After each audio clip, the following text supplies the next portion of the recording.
मेरे पास एक सवाल आया कि टीनेजर और स्पिरिचुअलिटी, टीनेजर कैसे सीखें ये ध्यान लगाना और भी चीज़ें जो चाहिए। तो आज हम बात करते हैं। सबसे पहले तो ये समझ लीजिए कि ऐसा नहीं है कि जो लोग ध्यान लगाना या अलग से मेडिटेशन सीखते नहीं हैं तो उनकी लाइफ में होता नहीं है, होता सबकी लाइफ में है। जैसे मनपसंद हॉबी होती है किसी की, खेल में जब डूब गया तो उसको खाने का भी होश नहीं रहता, आपने अक्सर सुना होगा।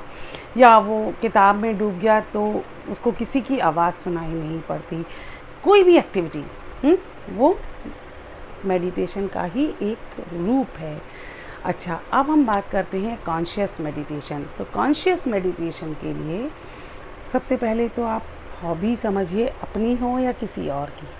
तो बच्चों में बात बता रही हूँ, बड़े लोग तो कुछ भी करते हैं, उनका ये बहुत चल रहा होता है।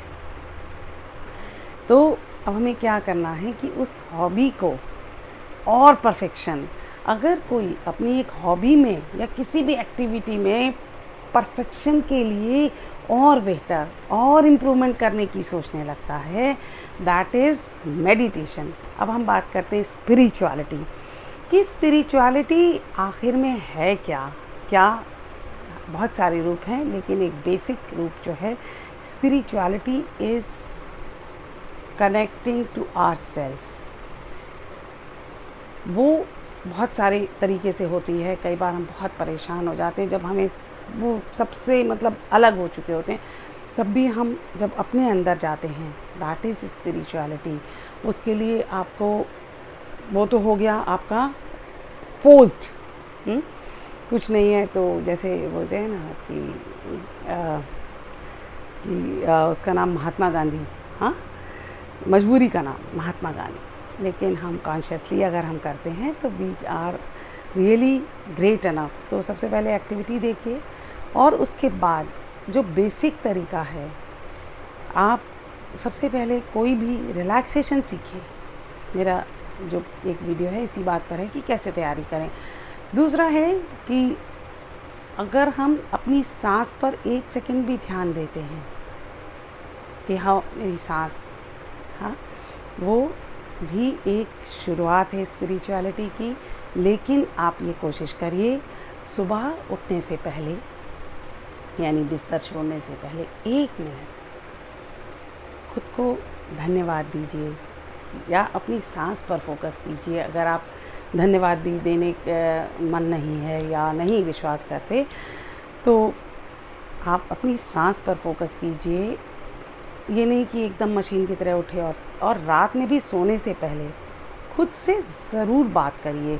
खुद से बात करना, हम दुनिया भर से बात करते हैं पर खुद से बात करना अक्सर भूल जाते हैं।